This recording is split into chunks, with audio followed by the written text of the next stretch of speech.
The Turtle and the Hare, The Awkward Partnership. A prequel to the Aesop's Fable, The Turtle and the Hare. Written by Adele Pena in 2022. Now, I know most of you have heard of Aesop's Fable, about the turtle and the hare in a race, but there is more to that story, so just stay right there in place. Before the day that race occurred, testing both of their strategies in life, Hare and Turtle were actually close. They shared a brief partnership, with strife. Yes, it's true, they were in love, those two, but it was a short tryst of infatuation and incompatibility. One slow and steady, the other inconsistent but fast with pace. Do you remember the race? Anyway, back to the story. Turtle and the Hare met one sunny morning and decided to form a team. "If we take this journey together, we will achieve more of our dreams," said Turtle. "We could be a great partnership. I can feel it in my shell." "Sounds swell," said the Hare. "I enjoy your calm company and envision a good future for you and me." So the two of them began walking and discussing future plans, creating endless possibilities, moving hand in hand. But issues started rising quickly as they traversed down the wooded lane, for Hare moved faster than Turtle, and this caused Turtle leg pain. And Hare talked so rapidly, without pausing for the much slower Turtle to respond. It wasn't long before Turtle felt like she was just getting dragged along. Turtle tried to interject at one point to explain her plight, but Hare's excitement kept them moving forward in swift flight. He didn't hear her, or at least that's how it appeared. This partnership Turtle requested was now something she couldn't handle, she feared. Poor Turtle couldn't continue to bear her shell continually bouncing along the trail. It made her feel rather frail in this pairing, and she knew she was much more daring, just at her own pace. With Hare just dragging her along, she felt like a disgrace. So she did the only thing she knew she could do, her only actual means of participation at his speed. She let go of his paw and allowed herself to tumble to a rest in the weeds. It was their first big relationship test, and she just had to stop for a breather. Besides, she thought, he really didn't need her. She was just extra weight. Meanwhile, in Hare's enthusiasm, he didn't notice her let go, and he didn't stop because he didn't know. So he just kept zipping along, not realizing he left Turtle behind. He thought she was right beside him as he continued to express his mind. That is, until he came upon a river. Turning to tell Turtle, "Well, it looks like we're going to need your expertise for this one." It was only then he realized she wasn't by his side. Fear set in, and for a moment he cried.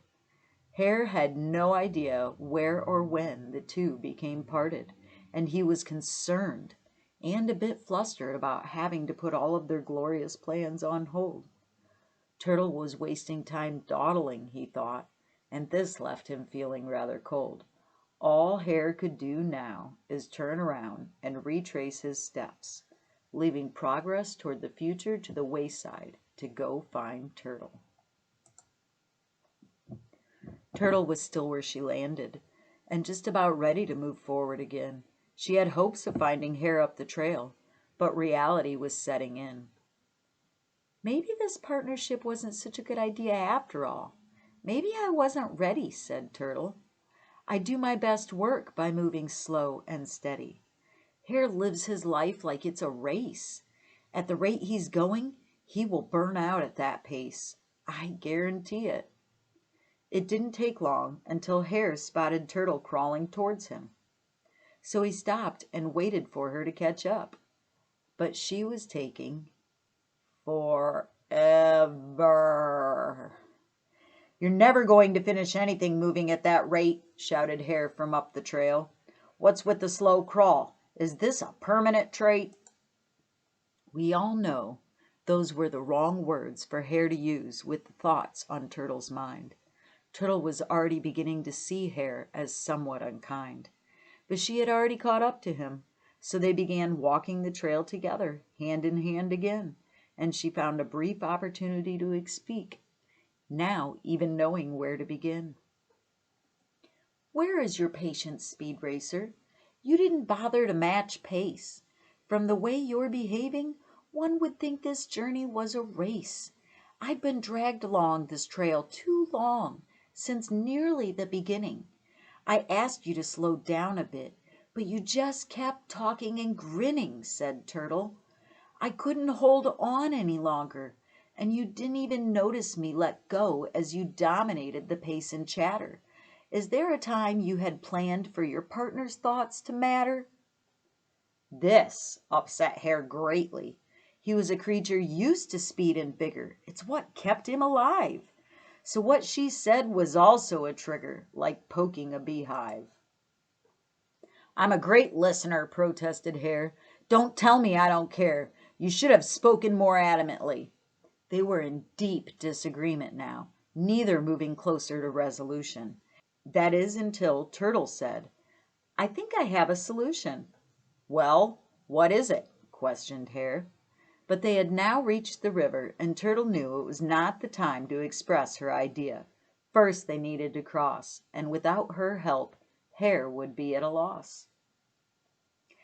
"Let's get across this river first. Then I'll share my plan," she said swiftly. "Right now I need you to climb on my back and hold on. I will swim us across before today's sun is gone."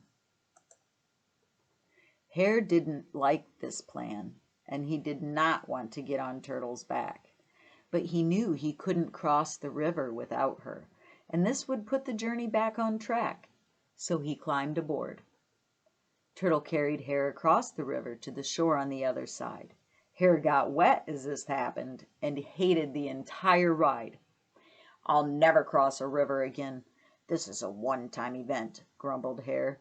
"Traversing land is enough for me. That's where I want my days spent." Turtle just kept paddling to the shore on the other side, remaining silent with yet another disagreement, letting their differences slide.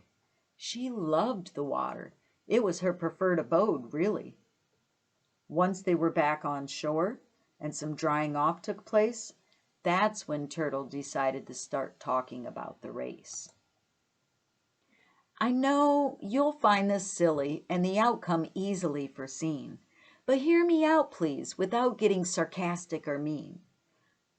What if we have a race from here to the village ahead?" It was a bold move, but that is what Turtle said. "We can discuss more of our future travels together after we get that far with some time to think on our own. We have found some differences to consider. It might be good to have a bit of time alone. I am glad you came back for me, though." Now, Hare did find Turtle's request rather foolish, but he agreed to the race anyway. He figured it was a sure bet and an interesting day. It was also a good way to prove his point to Turtle about her ridiculously slow rate. So he said, "Great, let's do it. I'll see you when you reach town. All you need to do is say go, and I won't stick around." And you know the rest of the story. If you enjoyed this reading, be sure to hit the like and subscribe buttons below. To find more of Adele Pena's writings, you can follow her on Facebook, Instagram, or Pinterest at Little Wren Writes. Links to these sites and her bio page will be posted in the description section below. Thank you.